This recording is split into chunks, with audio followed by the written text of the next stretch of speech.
One of my viewers suggested a video topic and said I should talk about spiritual bypassing. And to be honest, when I saw his WhatsApp message, I kind of shrugged at it. Because that topic felt so basic, almost uninteresting.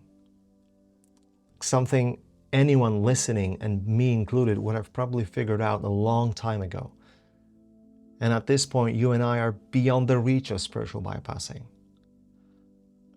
But not making this video because of that reason is spiritual bypassing. So let's explore it. And first of all, is spiritual bypassing a bad thing? Because that's not really definitive. And it's also natural. We avoid pain and we seek pleasure. It's one of the ways in which the body is kept alive. And spiritual bypassing is an actual coping mechanism. And there are beneficial aspects of it, mostly in emergency situations. So think of praying in tragic circumstances, which can help bring a temporary sense of ease. But I feel like most seekers would agree that we don't want to avoid anything, because we want the truth. We want reality. And avoiding or redirecting your attention to something else, especially in the long run, kind of looks like lying to yourself. Then let's agree, good or bad, natural or not, we don't want to bypass. So look at the definition of spiritual bypassing. It says that it's the use of spiritual beliefs and practices to avoid trauma or real-world problems. But get 10 of us seekers in a room, and 8 will tell you that they started seeking because of the suffering in their life.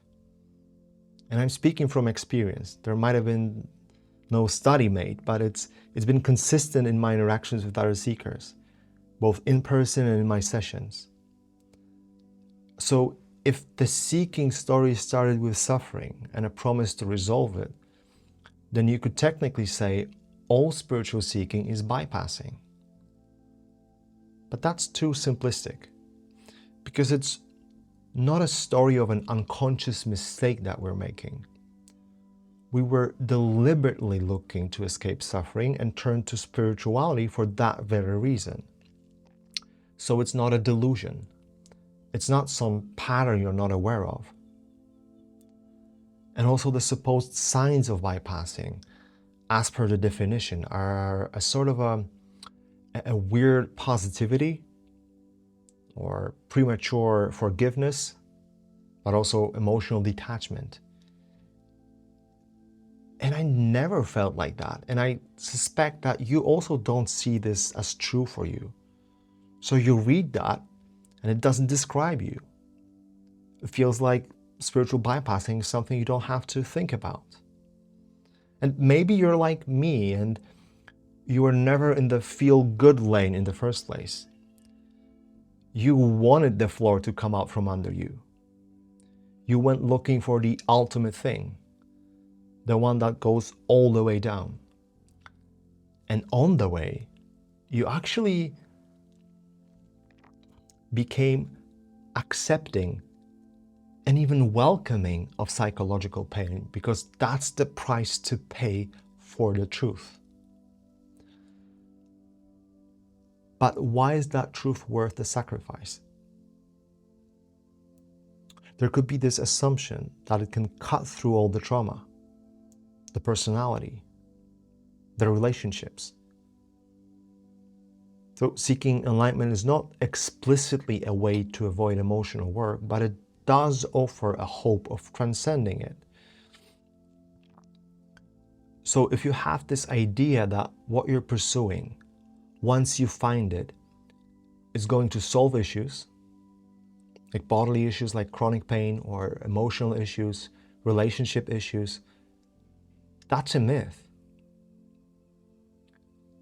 To me, real spiritual bypassing is thinking or hoping that you're cutting through everything with your search. The idea of permanence, living happily ever after, or the idea of transcendence, that's bypassing. And also this wildly misunderstood belief in non-duality that you don't exist. There's no one here to be bypassing anything. Even in that misconstrued narrative, bypassing does happen. And we don't need a personal perspective to pick up on a thought pattern that uses non-duality cliches to move away from pain and move towards pleasure. And that assumption that awakening is a solution to something sets you up for something else. You might start thinking that you shouldn't have problems because you've arrived. So if you're experiencing turmoil, this could mean something went wrong. You didn't get it, or you didn't experience the full extent of the transformation. So this might mean you have to go back to seeking and to practices, and you lose the sense of ease that was there.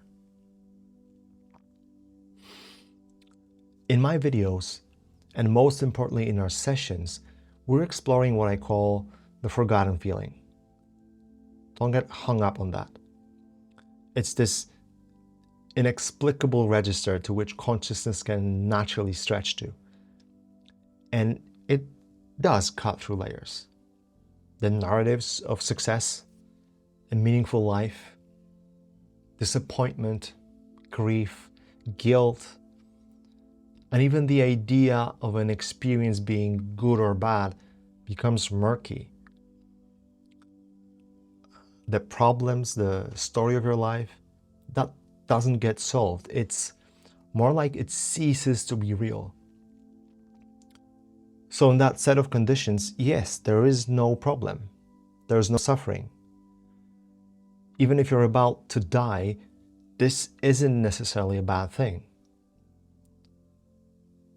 So what that it doesn't solve addiction? So what that you're not communicating well with your partner? You might be so immersed in the present that none of this rambling is even important to you. So you could say the non-reality of the problems means there's nothing to bypass. But that's exactly the same logic as saying that there's no one real to bypass anything, the non-dual thing. It's still the promise of cutting through everything.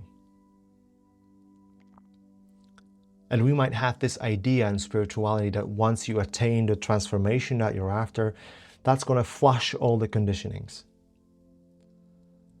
But speaking of flushing, what I always say is that potty training is conditioning, and you don't want to lose that.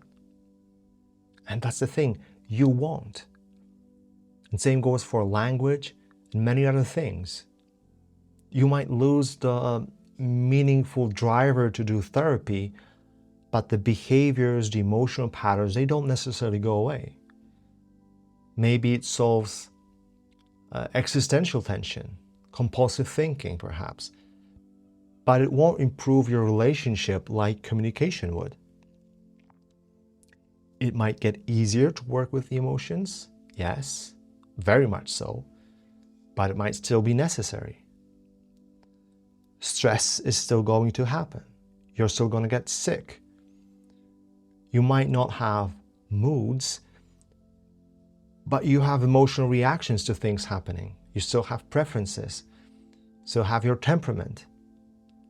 And if you're introverted like me and you spend too much time around a lot of people, your nervous system will be exhausted.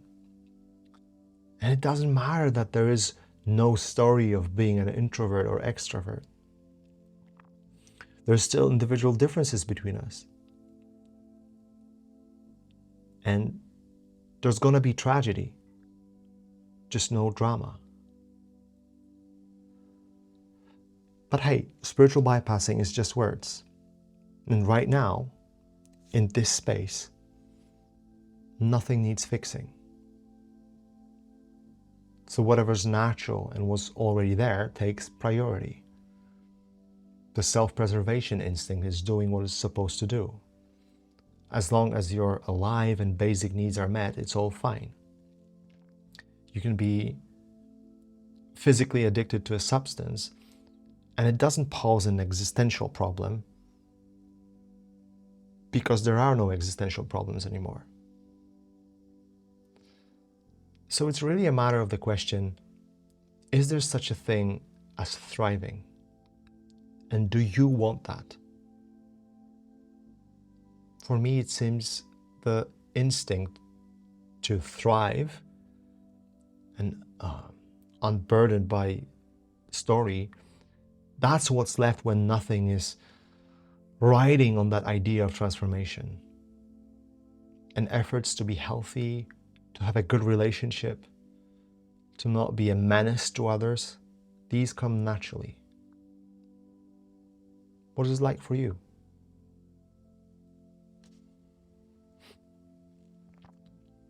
Most videos come from my ideas. So this one might have been different. But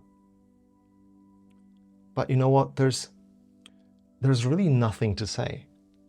In that area of exploration, there's nothing to explain. There's nothing to teach anyone. So if you'd just like to hear my perspective on something, just let me know. Comment below. Let's just say I'm taking suggestions. Oh, and if you ever want to talk in person and just meet what I'm talking about head on and experience the ease, go to the booking link in the description and use code FREE, capital letters. This makes our session free of charge, the first one.